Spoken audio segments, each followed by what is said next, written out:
I received this mBot Mega in the mail the other day, and so I'm pretty excited. I was accepted as part of the testing team for this mBot Mega.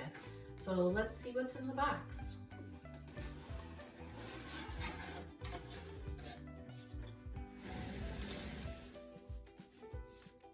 Okay, first of course we have the instructions, the quick start guide. Let's see what's in here. Got the parts list, that's always helpful to make sure you've got everything. Then it just goes into kind of the building instructions, it looks like, right away. So we won't spend much time on that right now. We can do that during the build itself and look at that a little more then. We'll go ahead and set that off to the side here. We can maybe leave our parts list up there so we can see that a little bit. And let's see what's in these little boxes here.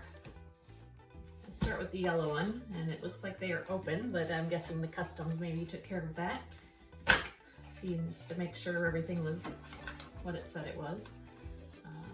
All right.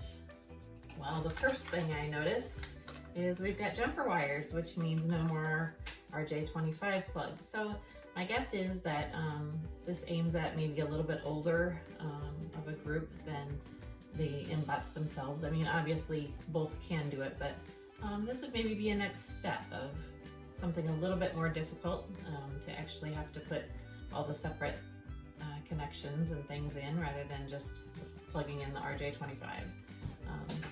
But also, you know, learning more in the process. So that looks kind of nice. We've got some sandpaper, it looks like. Got some motors. These are, it looks similar to what was on the mBots. So it's pretty much the same, except there's 4 of them, which is great. 4-wheel drive. Battery box and part of the case. Back in there.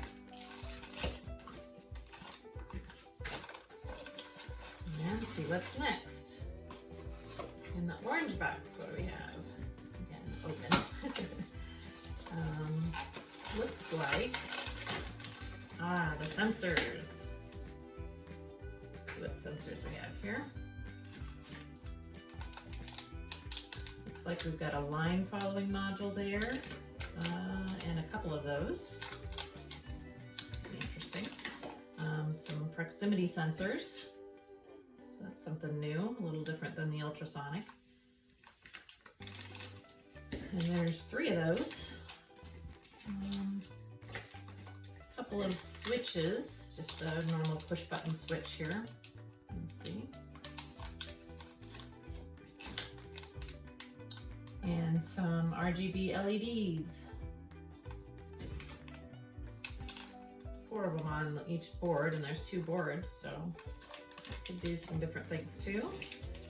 And this is the Bluetooth modules, I believe. Or no, sorry, this is the encoders for the motors. There we go. Put those all back in the orange box here. And when we do our build, so we can keep it all nice and organized. Kind of like how they've broken it into 3 boxes here. And the third one is the, I'm guessing, gonna have our actual board in there. This one open.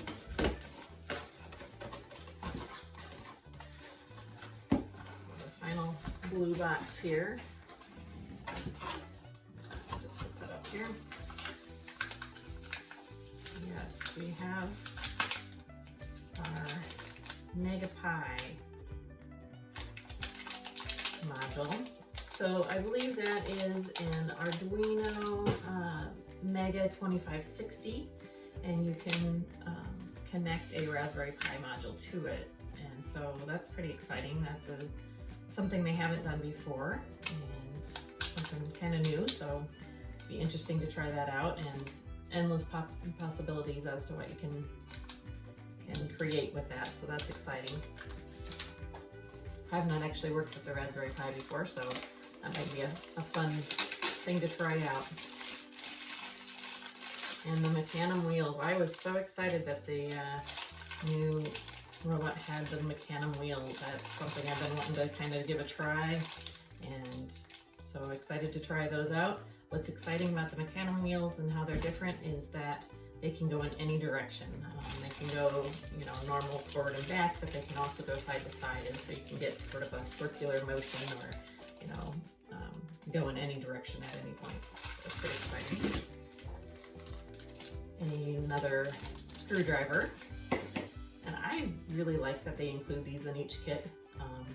Because we have a few robots, we have a few sets or a few of these screwdrivers, and it's really handy to just grab one whenever you need to tweak something or whatever, and you don't have to worry about searching the house for a screwdriver. So having one per robot is really handy because, you know, they always kind of disappear here and there. This one's a little different. It doesn't screw in, it looks like. It just pushes straight in and it holds it in there. So that'll be interesting to see if that, you know, how that compares to the other one. And a little wrench, of course. And then it just looks like, well, I must have a hole in that bag. Then it just looks like we've got the pieces for the frame. These are probably just some sides for the frame. Yep, some side pieces. Cover, the USB cord, and screws and spacers and all that good stuff. So to put it all together. So that's what comes in the box. I'm excited to put it together. I guess that will be our next thing. So let's give that a try next.